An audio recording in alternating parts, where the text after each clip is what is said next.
friends, it's Teresa and welcome back to my channel. Today, as you guys can tell from the fun little thing on the title, it's my 4th year doing booktube.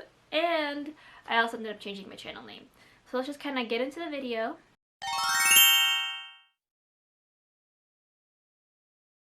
I also decided to kind of squish this into a book haul and a mini Q&A because I didn't get a lot of questions on Twitter, but some of the questions I did receive were also really nice, so I thought I might as well just find a way to incorporate them with the little book haul that I have that I've been kind of building up over the summer. So if you guys like this video and want to see more of my content, hit like, subscribe, comment.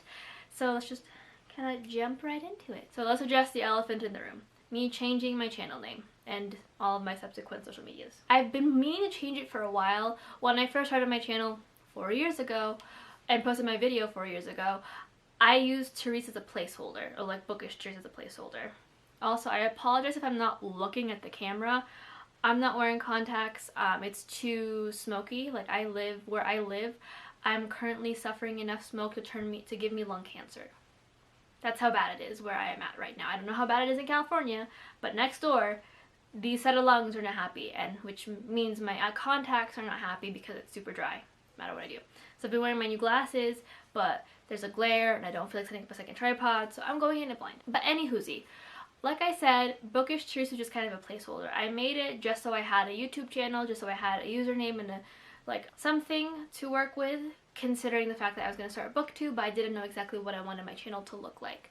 It's been 4 years. 4 years of debating on new names and new things, and I figured out one that actually works well for me and kind of my brand and my personality and the channel as to where I would like to see it, bookish and otherwise. But that is Teresa's Nook. I feel like it just works, it fits. I feel like with my personality, it's like it gives a lot of room for a suggested coziness, as well as like it implies there's going to be a lot of reading, a lot of cozy things that are going to happen, while also potentially implying there might be some chaoticness because it's my channel.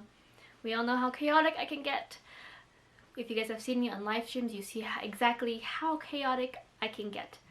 But that's kind of what I decided, and that'll be my channel name going forward. But I will be sure to update all of my social medias, which you guys have probably started to see, if not have already seen by the time this video goes up.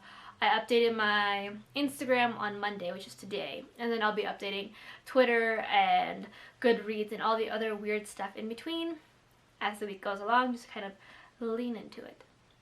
But yeah, new channel name, super excited. I did want to do kind of a longer Q&A and not a Q&A and a book haul, but I think my Twitter questions kind of got a little buried in the feed.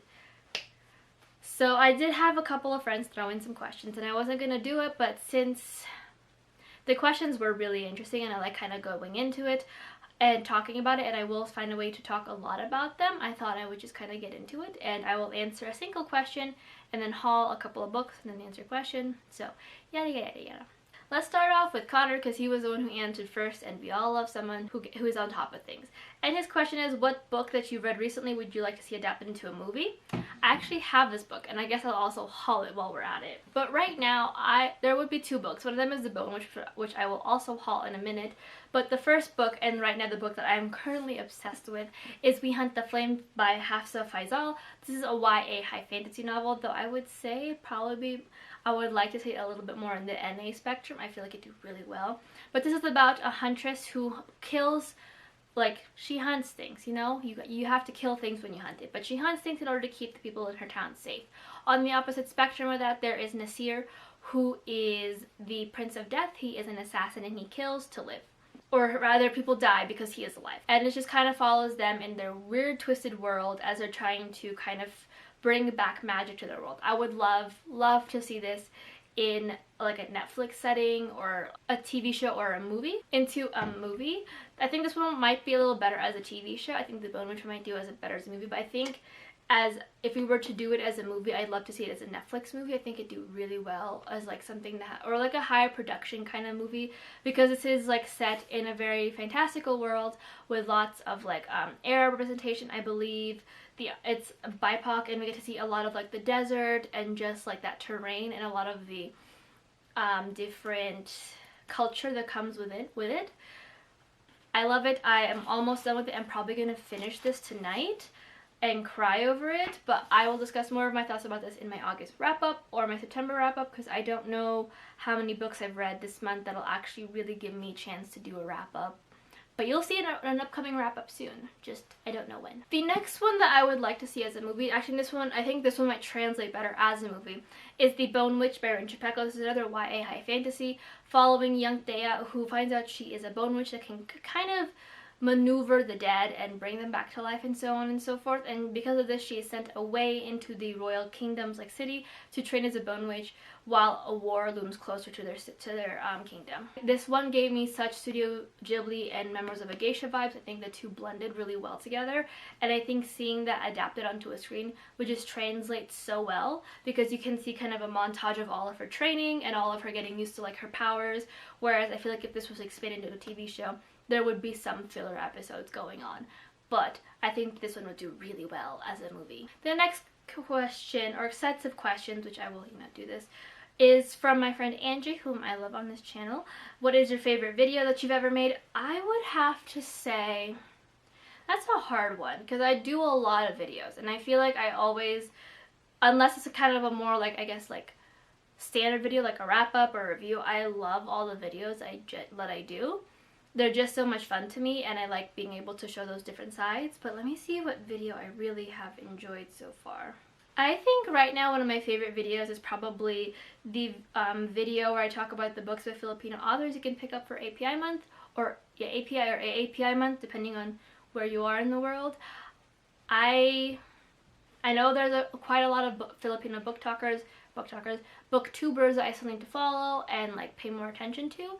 But as someone who didn't really read a lot of Filipino authored books growing up and seeing a lot of these pop up in my adulthood, I love being able to read them and recommend them. So this is one of my favorite videos, just because I get to talk about something that's a little close and personal, which is my culture and my ethnicity, and then all the books that have kind of encompassed that and things that I wanted to explore as someone who has not had a chance to explore it in her childhood.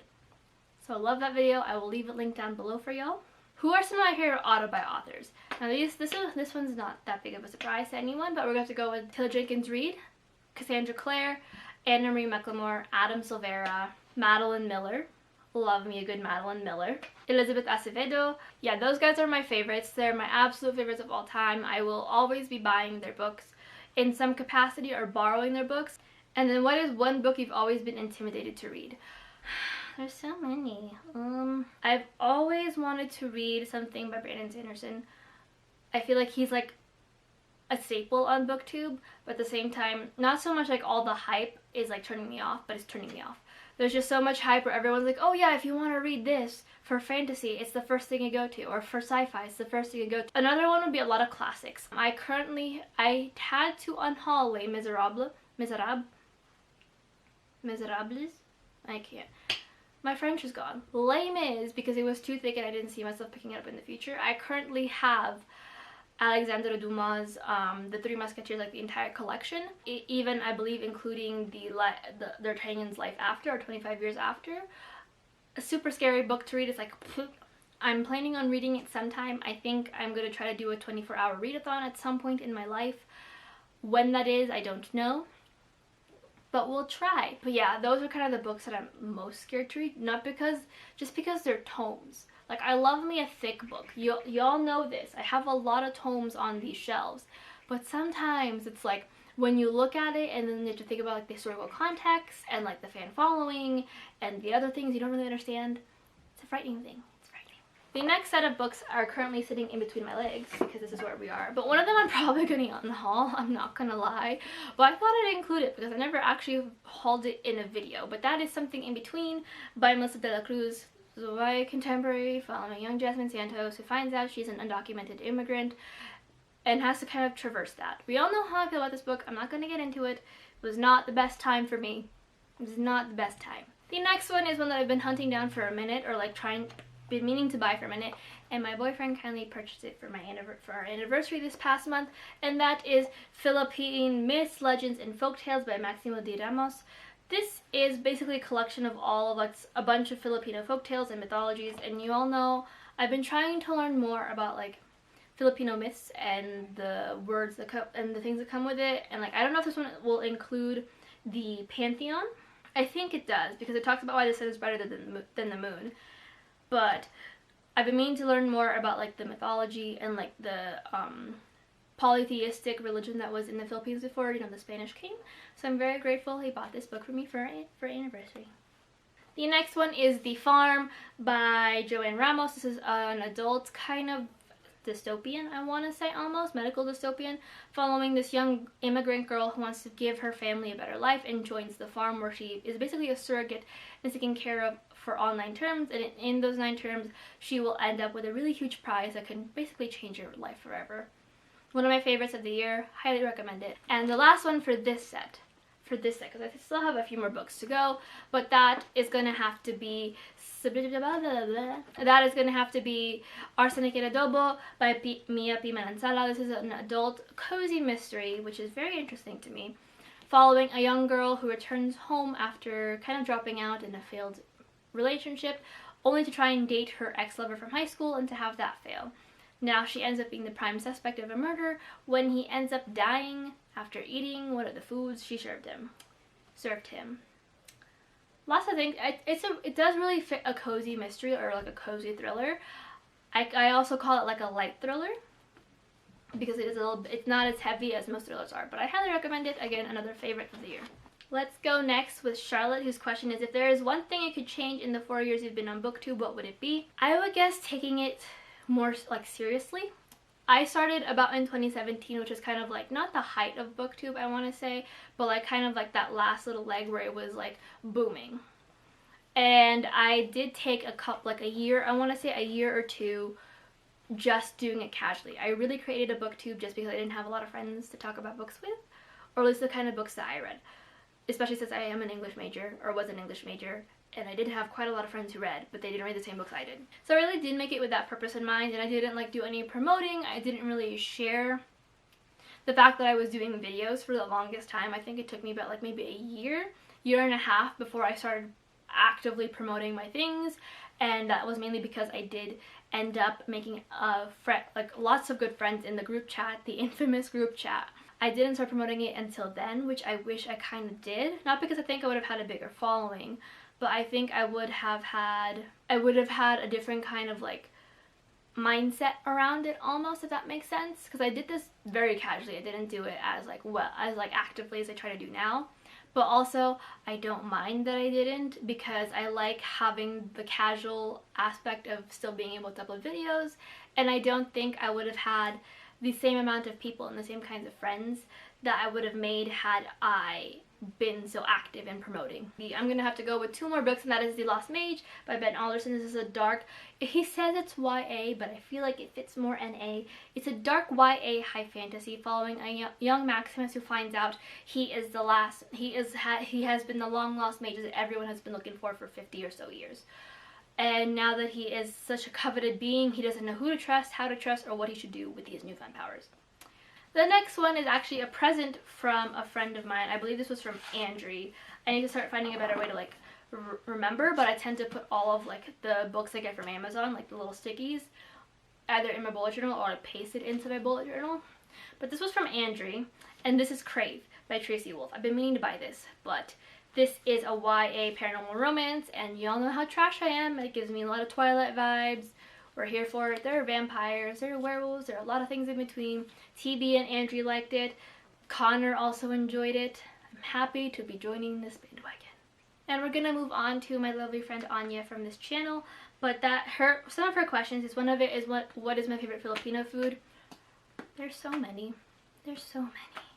But I'm gonna have to go with probably ginatan. I don't know why, but when I was younger I used to call it bola bola, because with ginatan there's like tapioca balls and like rice balls in it. So in my brain, because bola bola means like, you know, ball, round, it just made sense, but it's not what that is. Basically it's just like lots of fruit. There's jackfruit, sometimes we get yams, banana fruit, like I said, tapioca and rice balls. The other one is dinuguan and a hot bed of rice.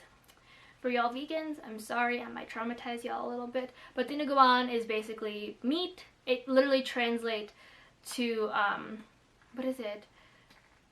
Blood stew? but that's basically the like, kind of the loose translation. I forget the actual translation. If I remember, I'll throw it up here. But it's basically just meat boiled in blood. It's really good, really great. My roommate loves it. She's white. I love it. I'm Filipino. My boyfriend not so much, but he's also a very big texture person, so he was like, it tastes really well. Just the texture I couldn't get past. But I love it. It's my favorite food of all time. Bopis. I also love bopis, which is just cow's heart, like chopped up. Her next question is favorite book that resonates with your culture. I'd have to say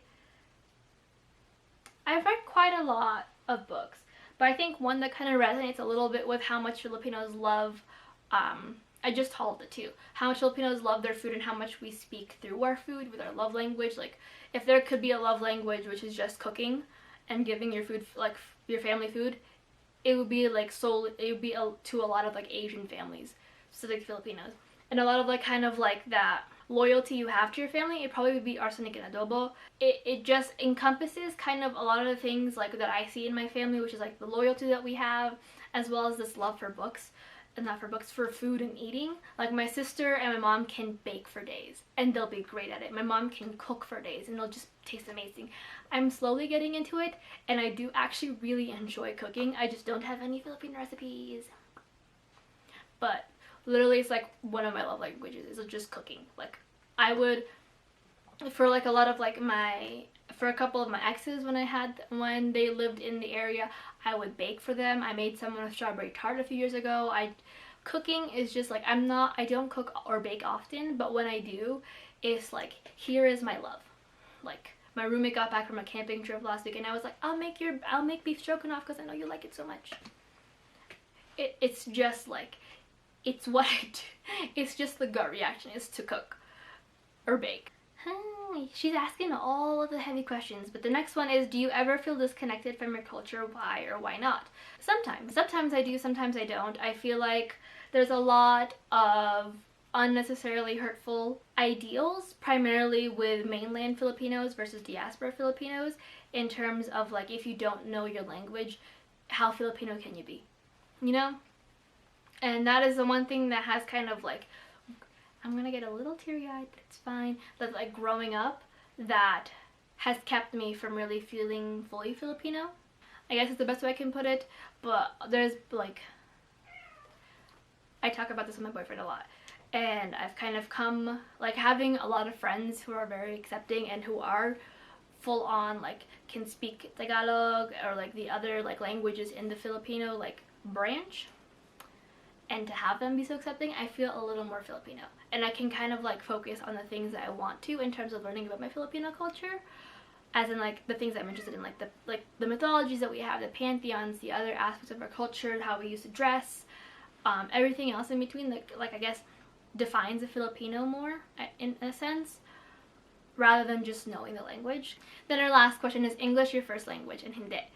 It is not my first language. It's the language that I am most fluent in. My first language is actually Tagalog, which is like, I guess like the main. I say that very loosely because there's a lot of erasure with the languages within the Filipino like area. There's a lot of languages in the Philippines and everyone has their dialects, but it's not. A dialect would be like, I guess, different types of Spanish, like from Cuba, from Mexico, from Spain, that kind of dialect. And then within the Philippines, like, you'll have your similarities, but then like you will literally not understand a single thing at all. Like, there are some artists I follow who sing outside of Tagalog, and I don't understand a lick of things that they're saying. I'll pick up some things and I'm just like, yeah, I don't get that. But it is not my first language. My first language is Tagalog. I learned English while I was in the Philippines. My mom, I'm gonna give this her. She read to me a lot, which helped a lot with my English comprehension, and I watched a lot of TV. And I sang and I mouthed the things, the TV shows that I watched a lot, and that helped. The next three books are, oh geez, two I have read. I read pretty recently, but the first one is The Last Night at the Telegraph Club by Melinda Lo. This is a YA. I didn't even realize it was YA. That's how stupid I am. But it's a YA historical fiction novel following young Lily, who is trying to kind of figure out her sexuality while still remaining herself, in the sense that it is the heart of the Cold War right now, and not everyone trusts Chinese Americans, of which she is. So she not only has to step on she's not only walking on thin glass, or thin ice, She's not only walking on thin ice because she is Chinese and there's a bit of a scare going around with China, but she's also discovering her sexuality, and that is not exactly the most accepted thing out there. Good book, recommend it. I don't remember if I said it was one of my favorites of the year, but it's a favorite. The next one is one that I'm planning on reading in the next couple weeks, hopefully this week, once I finish We Hunt the Flame, but that is These Violent Delights by Chloe Gong. This is a YA historical fiction following, it's set in the 1920s Shanghai, and it's a retelling of Romeo and Juliet. And it's following gangs and mobs and mafia and blood feuds, and that's all you need to know. The next one out of this set is The Rise of Kyoshi by FCE. This is a YA high fantasy, continuing on with the Avatar universe. If you are not familiar with that, no, it's not the blue people. But it follows Avatar Kyoshi, who is one of the more renowned avatars in the history. So I did read this month. I will be talking more about this either in my August or September wrap-up. Depends on how much I read. And then we have Armin's questions, who we love. And then her first question is, if you could only own one book, what would it be? Oh, you asked a very mean question. The Song of Achilles by Madeline Miller. I couldn't come to a conclusion, so we're gonna go with a tried and true. I love reading this book. It's one of my favorite books of all time. I've been meaning to reread it, which will happen soon. When that will happen, I'm not entirely sure yet, but it will happen. Her next question is, if you could visit any fictional world, which would you visit? I'm a sucker and I would die in a minute, but I would have to say the Shadowhunter universe. I love it. I've spent so much of my time in it, and it inspires me so much to write, so I would just love to even be a mundane, just chillin', and not know what the frick is going on. I wouldn't mind that. So I'd have to say Shadowhunter universe, but also I think if I was a Shadowhunter, I'd be pretty badass, and Alec and I would be besties. Best YA love interest. Oh man, you asked all the hard questions. I'm gonna have to go with probably from the Night World, like the original first 3 books. Either James Rasmussen, because I love me a moody vampire boy who will do anything for the person he loves. Ash, also another moody vampire boy who is very emo and I love. Or Eric, my super sweet, smart, but dumb himbo. Like, if you guys wanted to see my type in fictional men, and potentially actual men, it's there. Love triangles or no? I love love triangles. I love me a well-written love triangle. I feel like examples of bad love triangles would be like early YA, just because they don't explore both ends. You can tell where there's lean. Like if you were to look at To All the Boys I Loved Before or The Kissing Booth, you would know which one is gonna win, because there's always a slight lean, always. But I love it when you can explore both ends, such as like probably Chain of Gold, which we will see soon. Clockwork Princess was done really well. You all know where I'm going with this. And then the bad ones are like To All the Boys I Loved Before. I have a rant on what I think should have happened in To All the Boys that would have made for such a stronger story. And then same thing with The Kissing Booth. Again, had such potential for a really good love story, but it didn't work out, and I'm just like, why? How do I feel about writing, how about not POC, writing POC stories? Don't do it. If you are not BIPOC, don't write BIPOC stories. Plain and simple. And before some people are like, oh my god, you don't want us writing diversely in our stories. I don't give 2 flying shits if y'all want to introduce BIPOC into your stories. If you want to have like a high fantasy or a contemporary where like a character is like a main character or something is black or they're Asian or whatever, you are allowed to write them. But I don't think if you are going to be writing characters about their stories, like I don't want you writing stuff about like something like Arsenic and Adobo. Like that is very heavily Filipino based culture. Don't want you guys seeing, like, don't want to see it. Don't want white people writing about immigration struggles across the border or being an Afghanistan refugee or whatever. It's not yours. It's genuinely, it's just not yours. I don't have a problem with you guys introducing characters. Like Cassandra Clare does really well with introducing BIPOC characters who are main characters in her stories. Their like plot line in their storyline does not involve them being BIPOC. It involves them being BIPOC while exploring other aspects of their story. That's all I ask. And then the last question of hers is, what is the book, if any, that inspired you to start writing? So I'm going to say this very bluntly, very nonchalantly. I was writing before I was reading. I wrote stories about little piggies who needed friends, and I think it's just because my sister and I were very lonely. And I took like writing classes, but the one book that got me back into writing, and I am like hesitant to say this, is Twilight. Now, I know there's a lot of problems. This has a lot of issues, and I'm not gonna sugarcoat it and be like, oh yeah, there's a lot of problems with Twilight. Lots of misogynistic themes, basically Mormonism propaganda, lots of very racial things that are going to happen in this series, but for some reason something about it ignited in me to start writing fantasy, and I've never stopped reading or writing fantasy since then. So like Stephenie Meyer, you know, I gotta give it to you, because whatever you did injected me with a whole lot of inspiration, and I've been writing that way since I was like 12. And the last 5 books on this haul is Capturing the Devil by Kerri Maniscalco. This is a YA historical fiction following young Audrey Rose as she's trying to become kind of a forensic scientist in a world that does not want her to be. This is the last one in the series, and now that I remember that I have it, I will be including it in a TBR very soon because I can hear Lisa screaming in the back.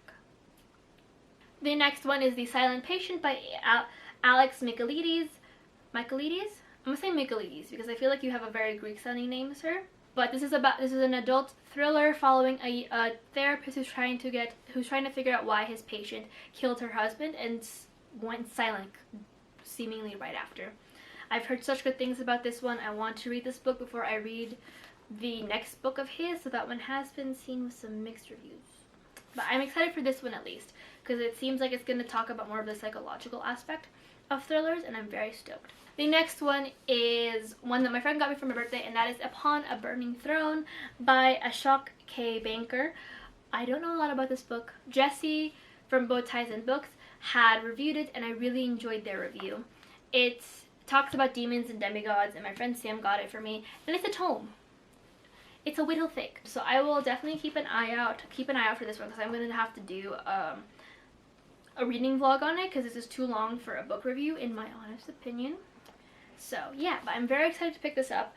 It sounds like it's right up my alley, and like it just sounds really good. Second to last one is The Neon Gods by Katie Robert. This is one of the other books that my boyfriend bought me for my anniversary. And it is a Hades and Persephone retelling where Persephone is running away from Zeus and runs into Hades. I have been told there is some spice. I don't exactly know how much spice, but there is. When I told them that this book and the book next after this one has spice and some smut, he looked at me, looked at the books, and said Amazon should come with a warning, because he didn't know. And the last one is another Persephone and Hades retelling, and that is A Touch of Darkness by Scarlett St. Clair. Again, Persephone retelling. It doesn't seem like this one seems more of like closer to the original myth, which is set in like, I'm excited to read this. I don't know when. I'll probably read it sometime in October, or at least one of these, and just kind of deal with the spice. But that is it for my kind of mishmash of a for-year announcement, username change, or channel name change, and book haul, and Q&A. Bit insane, but that's okay because that's me. But if you guys enjoyed this video, y'all know the drill. Until next time, hope you guys are having a wonderful day, and if not, hopefully the rest of the week is better for you. I will talk to y'all in the comments and in my social medias. Until next time, bye!